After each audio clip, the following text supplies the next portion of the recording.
예, 반갑습니다. 저는 이제 에듀윌 로원학원에서 부동산 공법 강의를 담당하고 있는 정경택 강사입니다. 여러분들 1년 동안 저랑 이제 같이 공부하게 됐는데 여러분들 합격을 위해서 최선을 다하도록 하겠습니다. 예. 자, 그러면 오늘 이제 첫째 강의 개강인데 1교시는 좀 오리엔테이션을 간단히 공법의 특성을 좀 알고 들어가는 게 좋기 때문에 간단히 좀 설명을 하고 2교시부터 본격적으로 강의를 진행하도록 하겠습니다. 자, 근데 우리가 지난번에 설명회를 들으신 분들은 제가 간단히 그때 좀 언급을 했기 때문에 약간 지루할 수는 있을 것 같아요. 그래도 이 오리엔테이션을 좀 길게 하는 것은 기초 과정에서만 해요. 그러니까 1월 달부터는 시간이 없어서 처음 하는 거니까 한 번 더 들어도 괜찮을 것 같습니다. 네.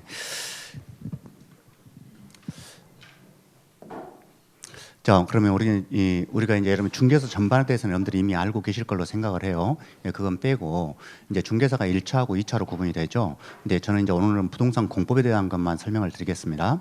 네, 부동산 공법은 2차 과목이에요. 2차 과목 중에 암기량이 제일 많고 제일 어려운 과목입니다. 이게. 자, 그런데 부동산 공법은 어떤 성격을 특징을 갖고 있느냐, 또 왜 중요한가, 이걸 좀 간단히 설명을 드리면, 자, 부동산 공법은 부동산에 관한 규제법으로서 성격을 가지고 있어요. 그러니까 어떤 국민들이 어떤 내 땅이라고 내 마음대로 어떤 행위를 할 수 없도록 내 땅이라고 내 마음대로 건축하고 내 마음대로 하면 난개발 되거든요. 예, 난개발을 막기 위해서 규제를 하는 거예요. 여기 이 땅에는 어떤 건물만 지어라. 용도적 같은 걸 지정해가지고 용도적에 따라서 건축할 수 있는 건축물을 전부 다르게 정하고 있는 겁니다. 그 용도적지에 의해서 허용되는 건물만 건축할 수 있도록. 그러니까 내 마음대로 건축할 수가 없다. 그리고 또 허용되는 건물도 규모를 어느 정도로 해라. 층수는 몇 층으로 제한된다. 이렇게 각종 규제를 하는 거예요. 그 규제를 하는 법이 부동산 공법이다. 이렇게 말할 수 있고요. 그다음에 아까도 잠깐 언급을 했지만 내용이 엄청 방대합니다. 어느 정도 방대한지는 좀 이따 한번 보도록 할 거고요. 그래서 또 암기량이 되게 많아요. 우리가 1차 과목에 민법이 있잖아요. 우리가 법 중에 꽃이 민법이라고 그래요. 민법은 해석 원리가 가장 발달되어 있는 법이고 법 중에 법이라고 할 수가 있어요. 근데 민법은 해석을 많이 필요하기 때문에 그 법률을 해석해 놓은 게 판례예요. 그 판례가 엄청 중요하게 다뤄지죠.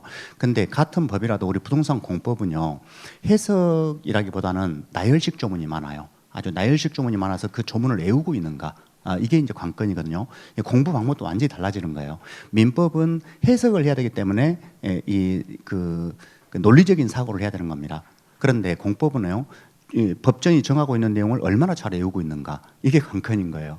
공부 방법도 달라지는 거죠. 같은 법이라도. 네, 법적인 특징에 따라서 차이가 있다는 거, 이거 말씀을 드리고, 어쨌든 암기량이 무지하게 많아가지고 이게 힘든 거다, 이게. 자, 그러면 왜 중요한가, 공법이? 자, 실무에서 활용성이라고 써놨는데요. 우리가 여러분들이 합격한 다음에 아파트 전월세를 중개를 한다. 그때는 공법 몰라도 괜찮아요. 고객이 더 잘 알고 와요. 시세 다 인터넷으로 검색해가지고 더 잘 알고 오니까 그냥 단순 중개만 해도 큰 문제는 없어요. 자, 그런데 이 토지라든가 상가라든가 건물이라든가 규모가 큰 것들이 있죠. 그것은 공법을 모르면 중개하기 힘듭니다. 공법 모르고 함부로 중개했다가는 중개 사고 일어나요. 그렇기 때문에 중개 수수료 몇 푼 벌려다가 손해배상하다 판날 수도 있다는 이야기예요. 그만큼 이제 현장에서 사고를 예방하기 위해서 이 부동산 공법은 실무에서 대단히 중요한 법이다. 굵직굵직하고 큰 건물에는 공법 지식이 필수적으로 필요하다. 이런 말씀을 드릴 수가 있고요. 여러분들이 이제 공법을 공부해보면 느낌이 올 거예요. 이거 진짜 알아야겠네. 이런 생각이 들 거예요. 그다음에 이제 중개 사고 예방, 방금 이거하고 연결되는 거죠. 그래서 이제 실무에서 꼭 필요하기 때문에 사고를 막는데도 큰 역할을 하는 게 부동산 공법이다. 이렇게 볼 수가 있습니다. 그다음에 이제 우리가 이제 전체적인 법 체계를 좀 알고 들어가 봅시다. 전체적인 법은 크게 공법하고 사법으로 구분이 됩니다. 자, 이런 것은 여러분들이 뭐 중고등학교 때 상식으로 이미 다 알고 있을 걸로 생각이 돼요. 자, 그러면 공법과 사법은 어떻게 분류를 하느냐? 이 분류 기준에 대한 학설은 여러 가지가 있습니다. 그 중에 이제 다수설에 해당되는 것이 이 수직적 관계를 규정하는 것이 공법이고 수평 관계를 규정한 것이 사법이라 이렇게 이제 분류를 해, 이제 다수설이 이렇게 분류를 해요. 그럼 이게 수직적 관계, 수평적 관계가 뭐냐? 자, 수직적 관계는 상하 관계를 말하겠죠, 이렇게.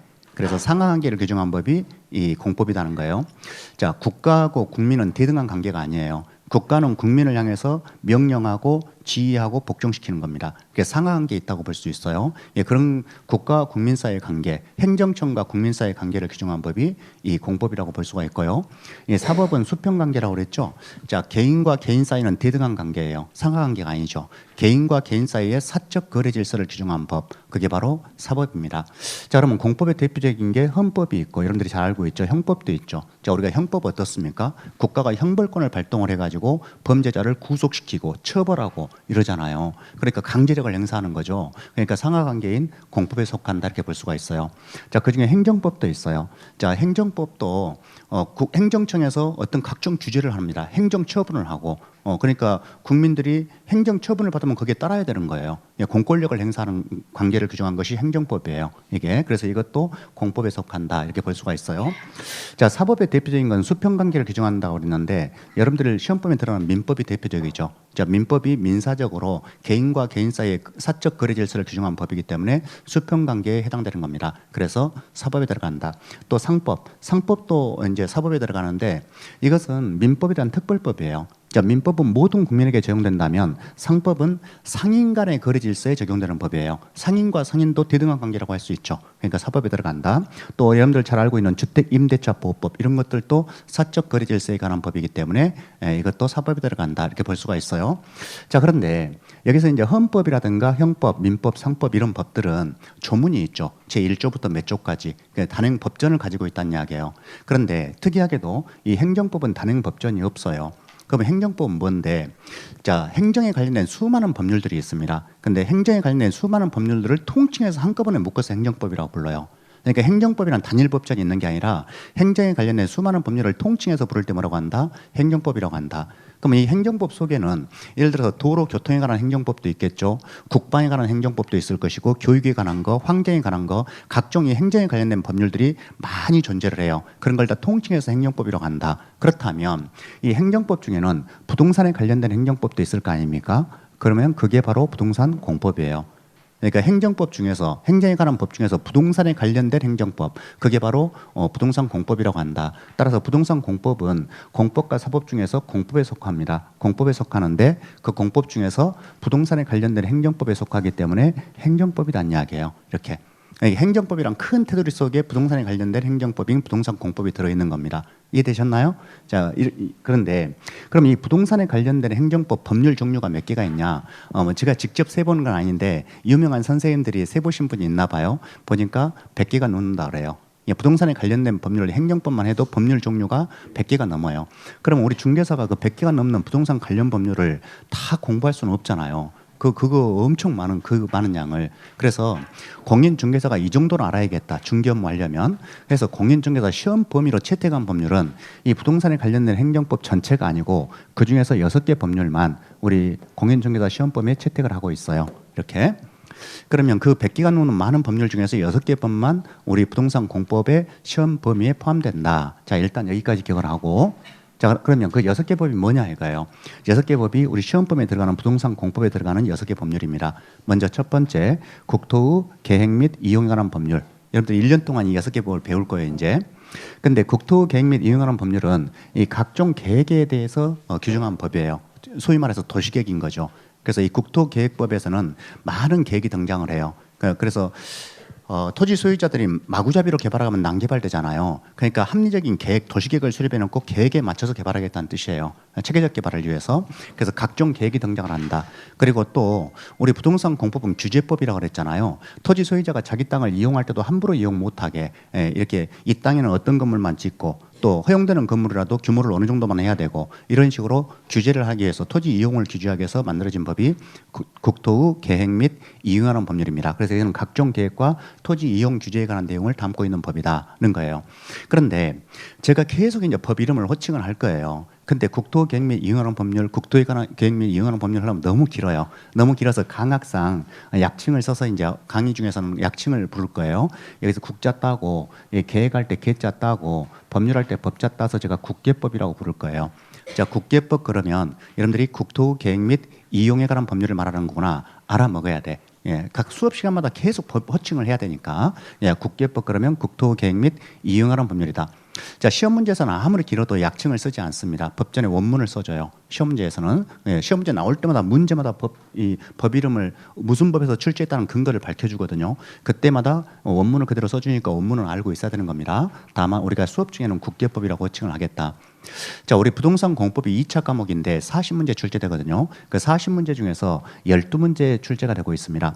자, 이 6개 법마다 출제 문항수가 다 정해져 있어요. 근데 국계법에서는 12문제를 내게 돼 있습니다. 그러니까 상당한 비중을 차지하고 있죠. 40문제 중에 12문제니까 거의 30%에 육박하는 이런 비중을 차지하고 있는 법이 국계법이다. 이렇게 말할 수 있고요. 자, 그다음에 도시개발법이 있습니다. 자, 이것은 지금까지 없는 신도시 개발할 때 적용하는 법이에요. 이게 도시개발법도 5글자라 수업 시간에 공법은 양이 엄청 많다 그랬죠. 그래서 될 수 있으면 약칭을 쓰게 됩니다. 빨리빨리 발음을 하면서 막 지나가야 되니까 첫 글자다가 도 짰다 하고 개 짰다 해서 도개법 이렇게 호칭을 할 거예요. 자, 도개법 그러면 무슨 법이다? 도시개발법을 말하는 거다. 자, 근데 여기서는 6문제가 출제되고 있습니다. 자, 우리 국계법의 딱 절반이죠. 6문제 나온다. 자, 도시 및 주거환경 정비법이 있습니다. 자, 도시 및 주거환경 정비법은 정비사업이라는 절차를 정한 법이에요. 자, 그러면 정비사업이 뭐냐? 아까 우리가 도시개발사업이라는 게 지금까지 없는 신도시 개발이라는 사업이라고 그랬죠. 그런데 정비사업은 있는 도시가 너무 오래돼서 건물이 노후화되고 슬럼화가 진행돼요.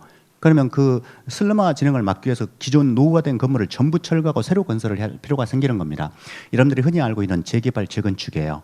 이런 재개발 재건축을 정비사업이라고 그러고 그 정비사업이라는 법적 절차를 정한 법이 도시 및 주거환경 정비법이 되는 겁니다. 근데 이것도 법 이름이 너무 길죠. 첫 글자 도 짰다 하고 정비할 때 정자를 따서 도정법 이렇게 부를 거예요, 제가. 그래서 도계법, 도정법 이렇게 대비해서 도계법, 도정법. 도계법 그러면 도시개발법, 도정법 그러면 도시 및 주거환경 정비법, 도시 및 주거환경 정비법.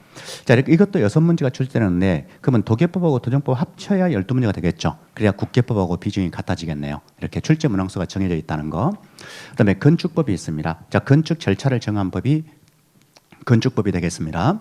자, 여기서는 7문제 출제됩니다. 자, 건축법은 3글자니까 약칭을 따로 쓸 필요가 없겠죠. 그냥 건축법이라고 부르겠습니다. 그리고 여기서는 7문제, 여기 도계법보다 한 문제 더 출제가 되고 있네요. 7문제 나온다.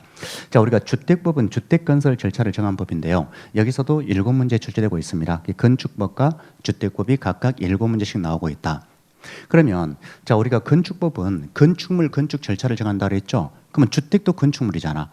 그러면 주택을 건설할 때도 건축법을 적용하는 것이 원칙인 거예요. 이게 주택도 건축물이기 때문에. 그러면 주택법은 언제 적용하는데? 자, 원칙적으로 주택도 건축법을 적용하는 게 원칙이지만 주택을 30세대 이상 대량 건설할 때 그때 주택법을 우선 적용하는 특별법이에요. 그래서 주택법은 건축법에 대한 특별규정의 성격을 가지고 있는 겁니다. 그러면 주택이란 건축물에 한해서만큼은 30세대 이상 건설할 때는 주택법을 적용하는 거고 29세대 이하로 건축할 때는 건축법을 적용하는 겁니다.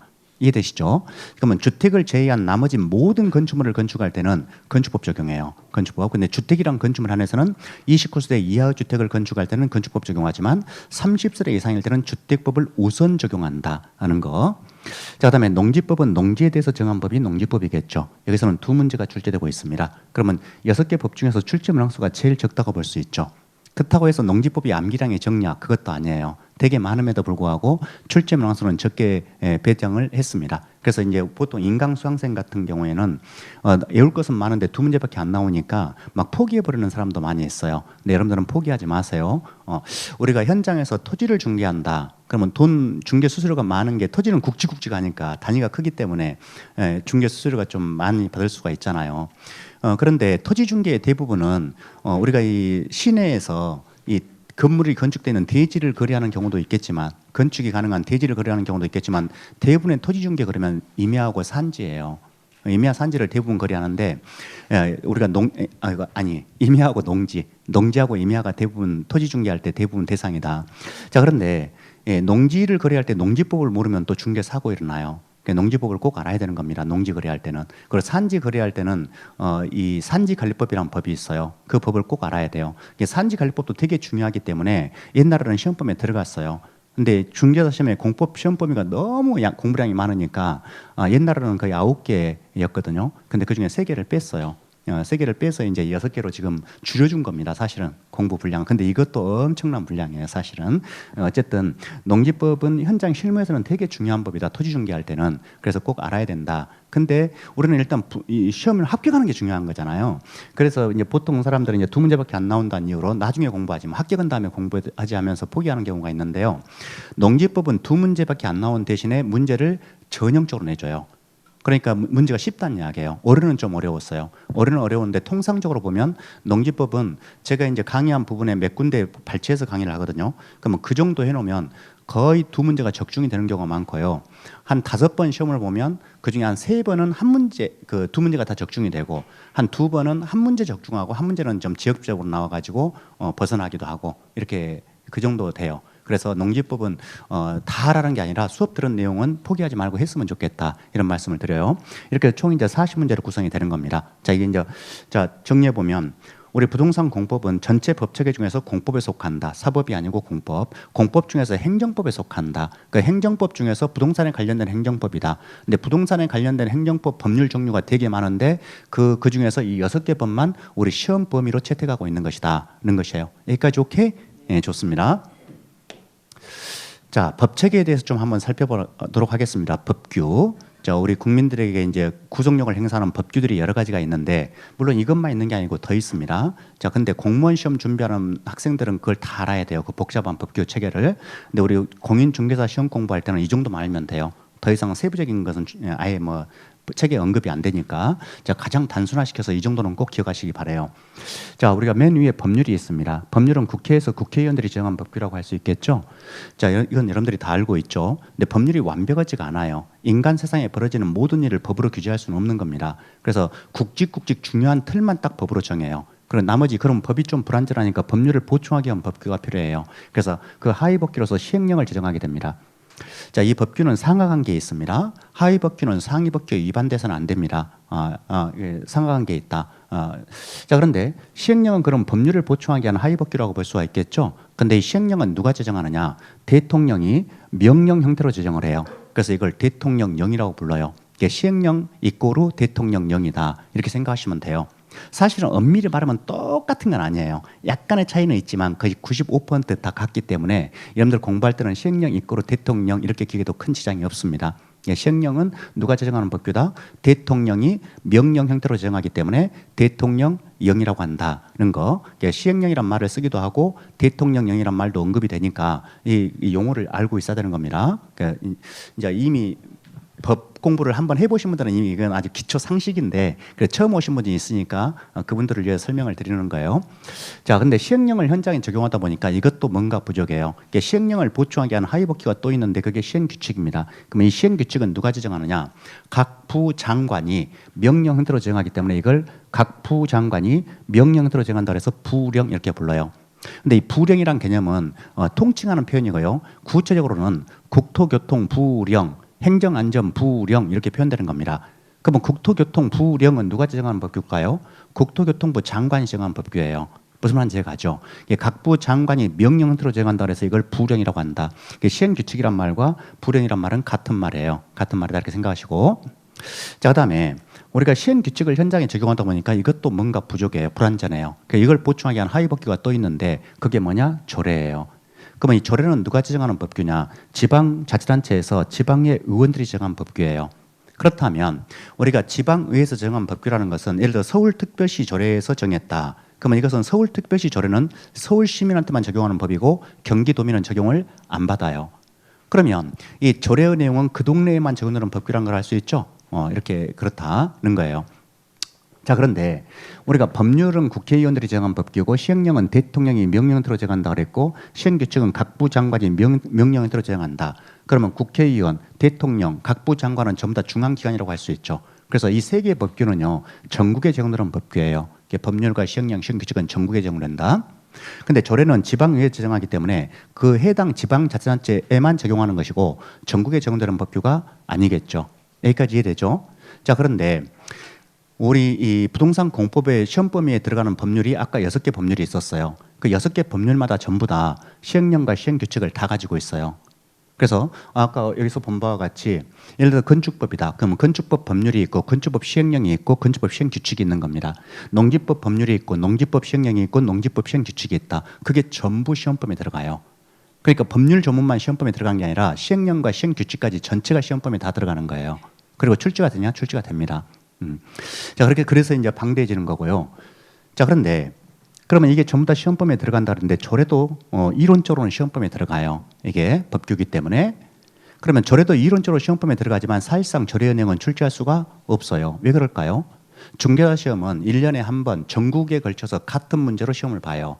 근데 이 조례 내용은 특정 동네에만 적용되는 거잖아. 뭐 그러면 다른 동네에 있는 사람도 중개사 시험을 1년에 똑같은 문제로 시험을 보는데 특정 동네에만 적용되는 문제를 낼 수는 없는 거잖아요. 그래서 이 조례의 내용은 출제하지 않습니다.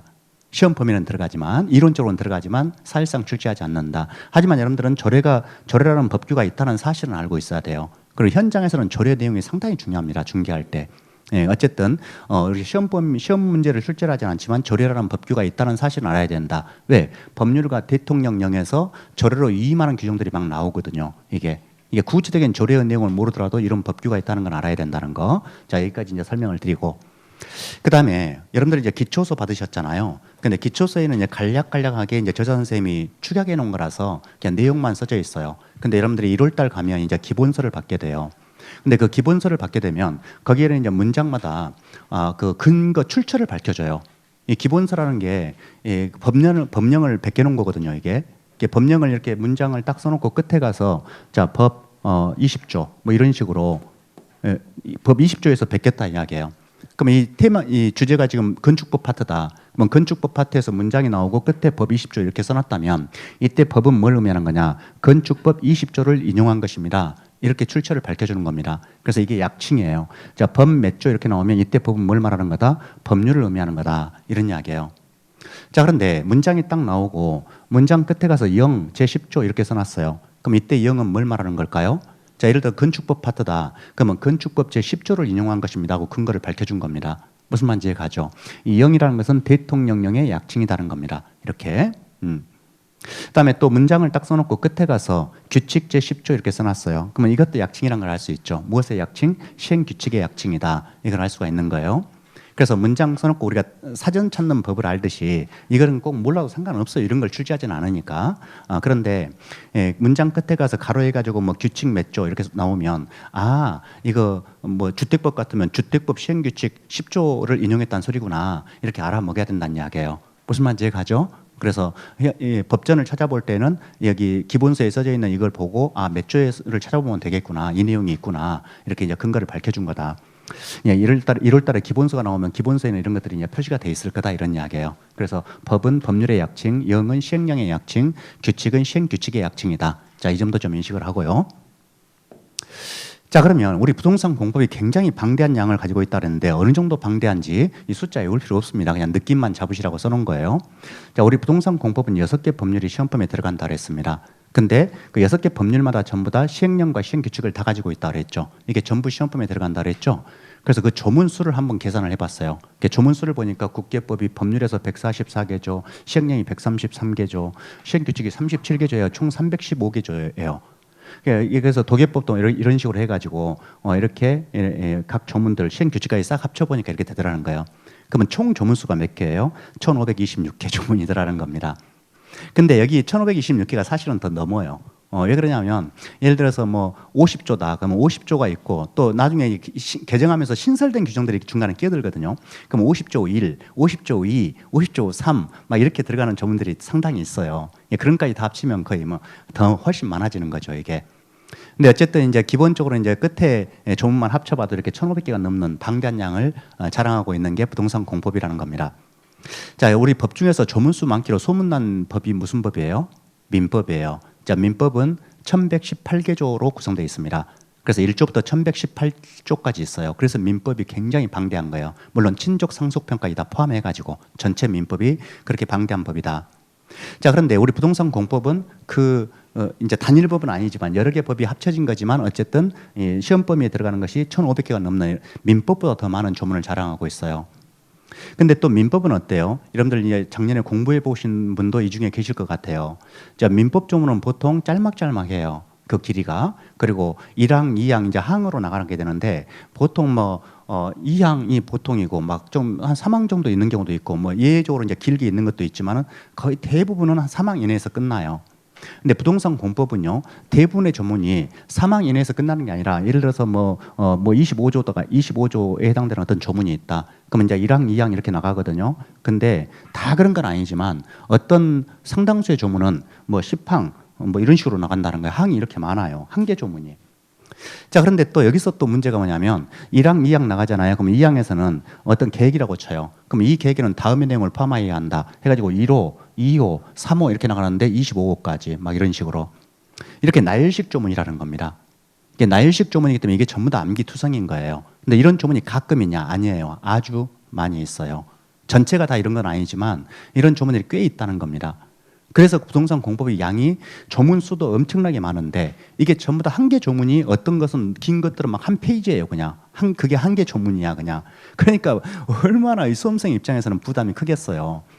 그래서 부동산 공법이 2차 과목 중에서 꽈락이 제일 많고 암기를 싫어하는 사람은 공법을 잘하기가 어렵고 이제 그래서 제일 힘들다 이런 말을 하는 거예요. 이게 너무 겁먹지 마세요. 여러분들 수업 들어오고 제가 강연대로 따라오면 합격할 수 있으니까요. 너무 겁먹지는 말고 이제 전체 실체를 알려주는 거예요. 전체 범위가 이렇다는 거고 우리는 이걸 다 공부 안 할 거예요. 그러니까 너무 겁먹지는 말고 일단 전체 시험 범위 규모는 이렇구나 이런 느낌을 한번 말씀을 드리는 겁니다. 자, 민법은 또 조문이 짤막짤막하죠. 짤막짤막하기 때문에 해석이 필요한 거예요. 추상적인 조문이 많아요. 그걸 해석하는 게 판례라고 그랬어요. 그래서 민법은 판례를 엄청 공부를 해야 돼요, 여러분들이.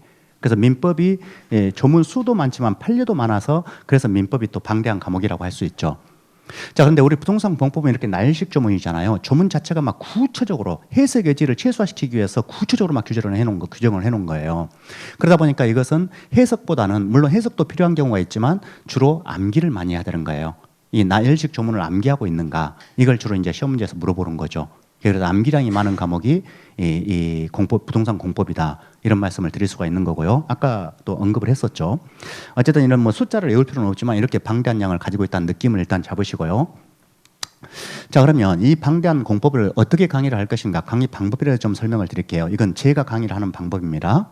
자, 우리는 중개사 시험이 절대평가잖아요. 그래서 60점만 넘으면 합격을 해요. 평균 60점 이상이면 평균으로 각 과목별로 꽈락은 면해야 되니까 40점 꽈락 점수는 이상을 맞아야 되겠죠. 근데 40점 이상만 맞은 상태에서 전체 평균 60점 이상이면 합격을 한다는 이야기예요. 그럼 우리는 100점을 맞을 필요가 없다는 거죠. 그리고 80점 이상 고득점을 하면 좋겠지만 그렇게 고득점 안 해도 60점만 넘으면 합격할 수 있다는 이야기예요. 그러면 아까 본 바와 같이 우리 부동산 공법은 굉장히 양이 방대하기 때문에 여기서 60점 맞는 게 쉽지가 않아요. 여러분들이 대학을 졸업하실 때까지 나는 60점 이하로 맞아본 적이 없다 이런 분들이 아마 대부분일 거예요. 여기 오신 분들이 내가 아무리 공부를 놀면서 공부를 해도 60점은 다 넘었다 내가.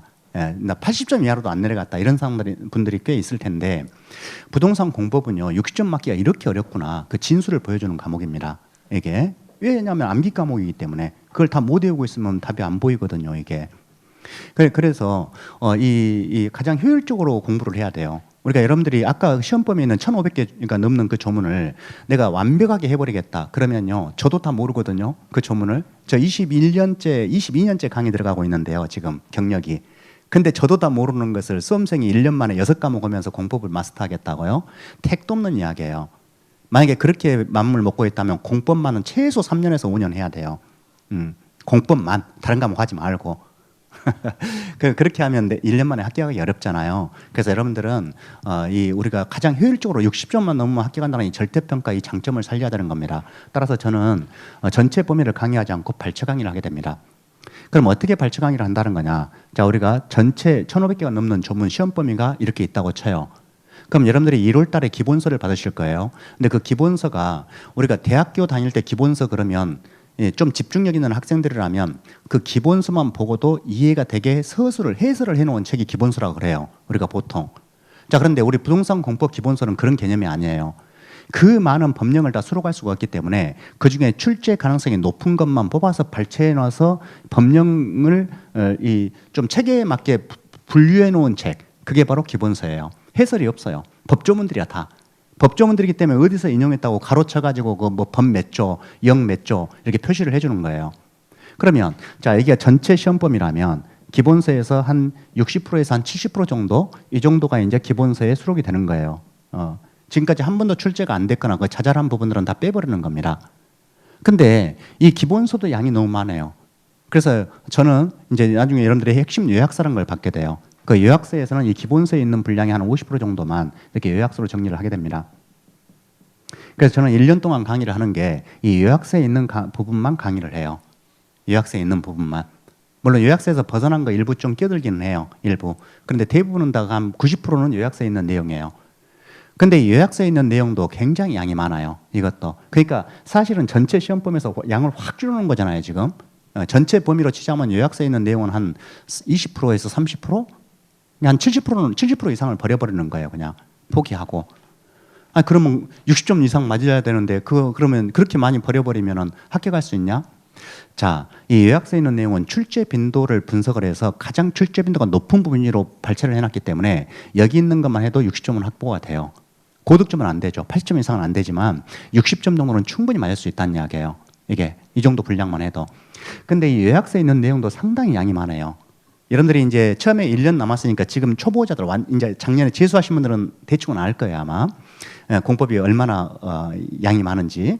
자, 그런데 이 초보자들은 지금 아직 감을 못 잡기 때문에 1년 남았는데 뭐 이렇게 요약서 보면 아주 얍실해요. 한 150페이지가 안 넘어요. 150페이지도 안 되는 그 정도 해가 아이고 1년 동안 이거 뭐 돼? 이거 해보면은 이것도 다 몰라요. 그래갖고 후들후들해요 아주.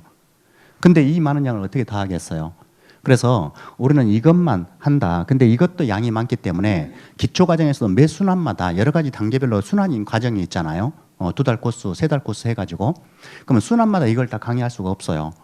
그래서 이걸 나눠서 점점 확대하는 방식을 취하게 됩니다. 그러면 기초 이론 과정, 우리가 지금 하고 있는 11월, 12월 기초 이론 과정에서는 이 요약서 분량 중에 한 10% 정도예요. 아니 왜 10% 그 정도 왜 그 정도밖에 안 해? 자, 여기서 부동산 공법은요. 제일 중요한 게 뭐냐면 아주 초보자한테 가장 중요한 게 용어예요. 용어. 그래서 용어 위주로 강의를 하는 겁니다. 근데 이 용어라는 게 우리말로 써져 있기 때문에 여러분들이 대충 안다고 생각을 해요.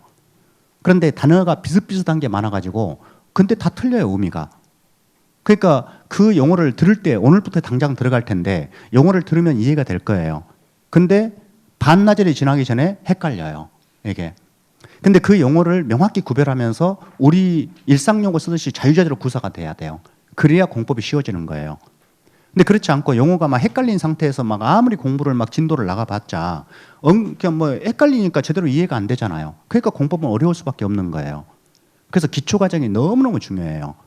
이 기초 과정에서 이 용어를 완전히 숙달을 하게 되면 여러분들이 이제 공법을 공부할 때 못 알아먹는 게 없을 거예요. 이해가 되니까. 단어 하나하나가 그 한글로는 돼 있는지 좀 생소해요. 그래가지고 좀 그거를 정확히 구성할 수 있고 머릿속에 정착이 돼 있을 때 여러분들이 공법이 쉬워질 거다. 그래서 1년 과정 중에서 이 용어를 가장 자세히 설명하는 과정이 기초 이론 과정이에요. 이게 그렇게 이해하시고. 자, 그다음에 우리가 이 공법은 통으로 외우는 게 많아요. 아주 통으로 외우는 게 많은데 그게 어렵겠죠. 이제 단답식보다는. 그래서 우리가 단답식은 나중에 몰아서 해도 상관은 없어요. 또 자꾸 강의 듣다 보면 저절로 외워지기도 해요. 근데 이 통합기는 그게 아니에요. 스스로 외우는 노력을 꼭 해줘야 되는 거예요.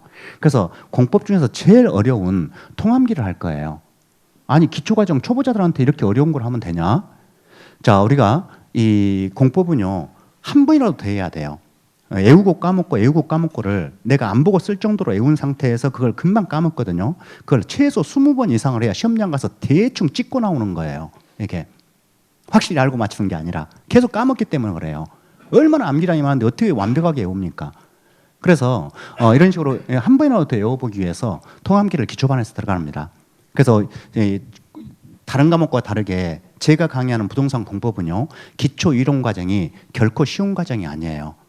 그리고 1년 과정 중에서 초보자한테는 저는 가장 중요하게 생각하는 과정이 기초 이론 과정이고요. 그 다음에 핵심 이론과 기출문제 과정을 저는 중시해요. 그러니까 기초 이론 과정만 완전히 마스터를 하게 되면 나중에 심화 과정 바로 들어가도 이해가 안 되는 게 없을 거예요. 아마 그렇게 중요한 게 다루고 있다. 그래서 공법에서는 기초 과정 우습게 알고 덤비면 안 됩니다. 재수생도 기초 과정이 정말 중요해요. 재수생도 생각해 보세요. 여러분들이 다 공법 공부할 때 힘들게 느꼈을 거예요. 그 힘들게 느낀 근본 원인이 뭘까? 기초가 부족해서 그래요. 용어가 숙달이 안 돼 있는데 공부 깊이 있는 내용 아무리 해도 정확한 개념이 안 떠오르니까 얼마나 힘들었겠어요. 그래서 이 재수생이라 하더라도 저는 기초과정을 꼭 수강하기를 권유를 드리는 겁니다. 자, 그래서 이제 기초과정에서는 용어하고 통합 위주로 할 것이고, 그 다음에 1월달부터 이제 기본 이론과정을 들어가게 되는데요. 그때부터는 양을 점점 확대를 시킵니다. 이렇게 기본 이론과정에서 한 60%에서 70% 하게 되고, 이제 핵심 과정과 기출문제 과정, 문제풀이 과정 들어가면서 전체를 이제 문제를 통해서 전체로 확대해가는 과정으로 이렇게 해서 1년 내내 하는 게 이 법입니다. 그리고 일부 여기 그 요약서에서 빠진 내용도 일부 포함은 되지만, 이 자주 나오는 건 아니지만 혹시 몰라서 한번 이건 봐놔야겠다 하는 것만 일부 포함시키는 거고, 대부분은 1년 내내 이것만 반복해요. 그럼 이것만 하면 몇 점 정도 맞을 수 있는데 60점 이상 맞을 수 있어요. 그런데 공법은 워낙 양이 방대하기 때문에 여러분들이 그 다른 과목 설명회 같은 거 들으실 때 그런 이야기 들었죠. 부동산 공법은 50점 이상이면 합격한다. 이렇게. 왜? 중개사법이 좀 특정 과목이거든요. 분량이 좀 적고 문제가 거기도 문제가 쉬운 건 아니지만 공부를 열심히 하면 점수가 나와요. 그래서 합격자들이 보통 70점 이상 맞고 합격을 해요. 그러니까 중개사법에서 최소한 70점 이상 맞는다면 평균 내에서 60점 이상을 확보할 수 있다, 이런 전략을 수립하는 거예요. 이게. 자, 그래서 저는 이제 이 요약서만 하는데 이 부분을 하면 출제 빈도가 높은 무인지로 발제를 했기 때문에 최소 60점은 확보가 된다는 이야기예요. 근데 이것도 다 못 맞추기 때문에 50점 이 정도만 넘으면 다행이다, 이렇게 보는 거죠. 그럼 여기서는 출제가 안 되냐? 이 요약서를 벗어난 이 부분은, 기본서에도 벗어난 이런 부분은 출제가 안 되냐? 됩니다. 골고루 나오니까. 근데 양이 워낙 많잖아요. 근데 여기서는 한 번도 지금까지 한 번도 35회가 시행되는 동안 한 번도 안 나온 문제들이 여기서 나오는 거예요, 이게. 근데 그거 맞추자고 이걸 다 할 수는 없다는 거지. 그런 건 포기해버리고 반복 출제되는 부분만, 그 부분만 해도, 이것만 해도 60점은 나오니까. 그래서 우리는 이것을 반복해서 보는 겁니다. 이해되셨죠? 그래서 이렇게 발췌 강의를 하겠다는 말씀을 드리고, 또 방금 설명드렸어요. 기초 과정에서는 이만큼만, 기본 과정에서 좀 확대하고, 그 다음에 문제풀이 과정에서 좀 더 확대하고, 이렇게 점점 범위를 확대해 가면서 강의를 해나가겠다. 처음부터 다 하는 게 아니다는 이야기예요. 여기까지 오케이? 네, 좋아요. 자, 이것은 제가 강의를 이렇게 하겠다는 소리고, 그러면 여러분들은 공부를 어떻게 해야 될 것인가? 그걸 좀 설명을 드릴게요. 과목마다 그 공부 학습 방법이 약간 차이가 있을 거예요. 같은 법이라도. 근데 이제 제 강의를 듣는 수강생들은 이 방법대로 이런 식으로 공부를 하면 좋겠다, 가장 효율적이겠다, 이런 생각이 들어요. 먼저 단계적 학습 이렇게 돼 있죠. 학원 커리큘럼에 맞춰 공부를 해라. 자, 지금 제가 이 기초 과정에서는 아주 용어 위주로 한다 그랬잖아요. 근데 이제 욕심이 많은 학생들은 이제 처음에 시작할 때 굉장히 의욕적이잖아요. 그러니까 용어 이거 몇 개 하다 보니까 다 알 것 같고 별거 아니야. 그러니까 막 그 작년에 있던 기본서 같은 거에서 또 구입해가지고 막 1페이지부터 막 깡그리 읽으려고 그래요. 그렇게 하지 마세요. 그냥 그 시간에 민법 하십시오. 1차 과목, 1차는 무조건 합격해야 되니까 1차 과목 하시고요. 공법은 수업 들은 것만 하세요. 그래야지 책이 제대로 익혀요. 그러니까 용어가 낯설어가지고 용어 때문에 이해가 안 되는 거거든요. 그러니까 수업 시간에 들은 거, 수업 시간에 들으면 용어가 이해가 되겠죠. 그리고 제가 프린트를 나눠줬어요. 오늘 프린트 받으셨죠? 필수 암기사항이에요. 그걸 외워갖고 오세요. 그거를. 그러니까 그걸 외우는 게 복습인 거예요, 이게. 그러지 너무 공부를 너무 많이 한다고 실력이 빨리 느는 것도 아니고, 특히 기초과정은 그래요. 기초서 안 봐도 상관없어요. 그냥 프린트 수업 잘 듣고 수업 시간에 이해하고, 이해했으면 프린트 잘 외워갖고 그것만 안 보고 쓸 정도로 이렇게 딱 되고 나면 여러분들이 공법 이해하는데 큰 지장이 없을 거예요. 그리고 공법은 너무 많이 기초과정은 그래. 11월, 12월 달 이야기야 지금. 1월 달부터는 기본서를 봐야 돼. 1월 달부터는. 근데 이제 11월, 12월 과정에서는 제가 강의한 내용 수업 중에 이해하고 프린트만 잘 외워갖고자. 그리고 공부를 더 많이 하고 싶다면 뭘 해야 된다? 민법 해라. 민법. 1차 과목. 그래서 1차도 민법도 중요하고 어려우니까. 그렇게 공법은 기초과정 11월, 12월 과정에서는 수업 듣고 이해가 된 상태에서 프린트만 잘 외워갖고자. 이렇게 말씀을 드리겠어요.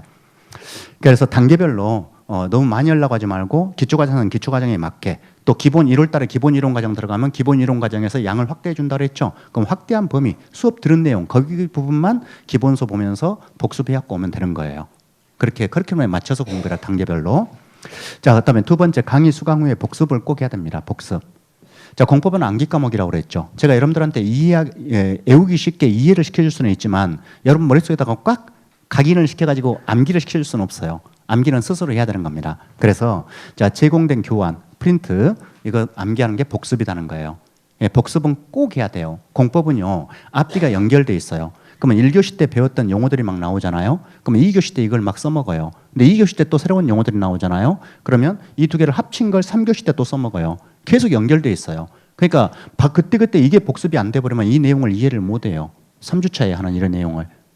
공법이 어려운 게 뭐냐면 들을 때는 알겠는데 하루도 안 지나서 다 까먹거든요. 근데 들을 때 알았다는 이유로 그 다음 복습 대충 하고 안 외워보고 그냥 그 다음 주에 나오잖아요. 그 용어 이제 안다고 생각하고 반복 설명 안 하거든요. 막 안다고 생각하고 막 지나가는 거예요.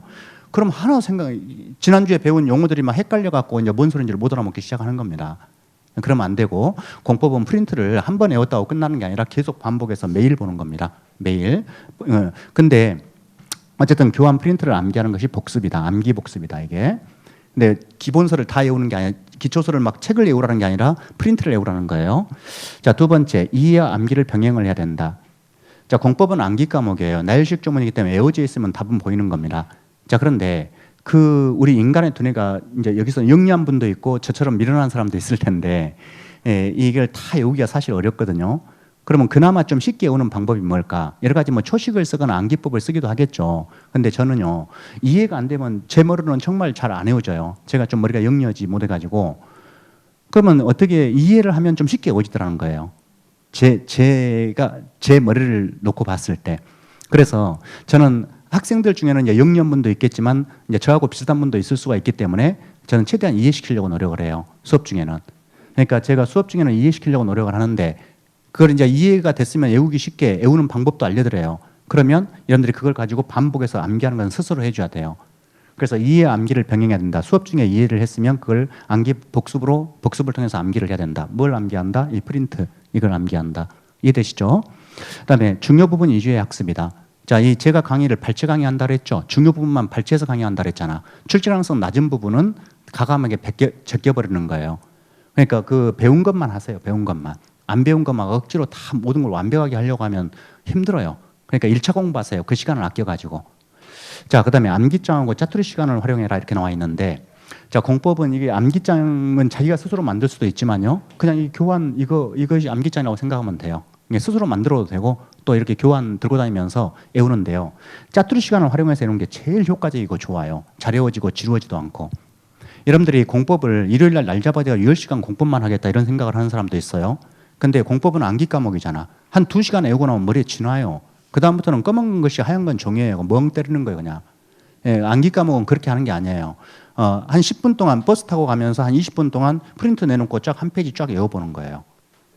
그리고 덮어버리고 또 일 보다가 또 전철관에서 한 20분 전철 타고 가면서 한 20분 딱 그 다음 페이지 딱 한 번 또 외워보는 거예요 이렇게. 그러니까 짜투리 시간 이용해서 그렇게만 해도 공법은 잘할 수 있어요.